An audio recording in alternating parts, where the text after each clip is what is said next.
বাংলাদেশের পর্যটন শিল্পে নতুন মাত্রা যোগ করেছে স্পা ও বডি ম্যাসাজ সেন্টার। বিশ্বের বিভিন্ন দেশে পর্যটকদের আকর্ষণ বাড়াতে এই সেবাগুলো জনপ্রিয় হলেও কক্সবাজারে তা এক অন্ধকার দিক নিয়েছে। অভিযোগ উঠেছে, চকচকে সাইনবোর্ডের আড়ালে চলছে অনৈতিক ব্যবসা, আর সেই আড়ালে গড়ে উঠেছে অপরাধী সিন্ডিকেট। কক্সবাজারের নামকরা হোটেলগুলোর আশেপাশে অসংখ্য বৈধ অবৈধ স্পা সেন্টার গড়ে উঠেছে। পরিচয় গোপন করে ঘুরে দেখা গেছে প্রায় প্রতিটি স্থানে তরুণী নারীরা কাজ করছেন এবং টাকার বিনিময়ে চলছে অসামাজিক কার্যকলাপ। কোথাও সাংবাদিক বা বাইরের কেউ প্রশ্ন তুলতে গেলে কর্মীদের হুমকির মুখে পড়তে হয়। পুরুষ কর্মীরা ভয় দেখান, আর দায়িত্বে থাকা নারীরা পরিস্থিতি সামাল দেওয়ার চেষ্টা করেন। অভিযোগ রয়েছে, এসব ব্যবসায় রোহিঙ্গা নারীদেরও ব্যবহার করা হচ্ছে। আইন শৃঙ্খলা বাহিনীর অভিযানেই একাধিকবার প্রমাণ মিলেছে শরণার্থী শিবির থেকে পালিয়ে আসা মেয়েদের কাজে লাগানো হচ্ছে। টুরিস্ট পুলিশ জানিয়েছে, ক্যাম্প থেকে অনুমতি ছাড়া বের হওয়া রোহিঙ্গাদের আটক করে ফেরত পাঠানো হচ্ছে। তবে যারা তাদের দিয়ে অনৈতিক কাজে জড়াচ্ছে তাদের বিরুদ্ধে তদন্ত চলছে এবং শিগগিরই কঠোর ব্যবস্থা নেওয়া হবে।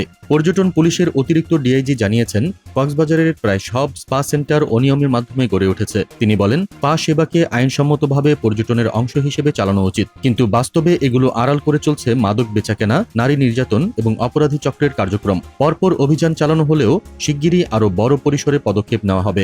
এই অন্ধকার ব্যবসার অন্যতম আলোচিত নাম রিতা।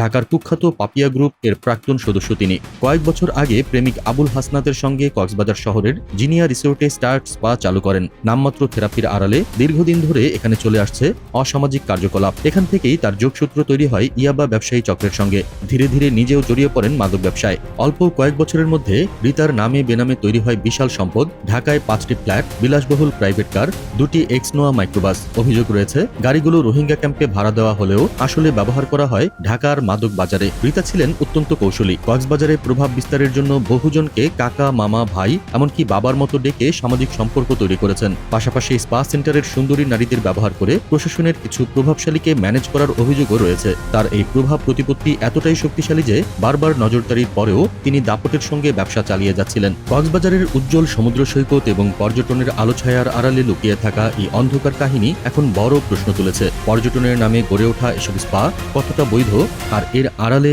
আসলে কত বড় অপরাধ সাম্রাজ্য দাঁড়িয়ে আছে।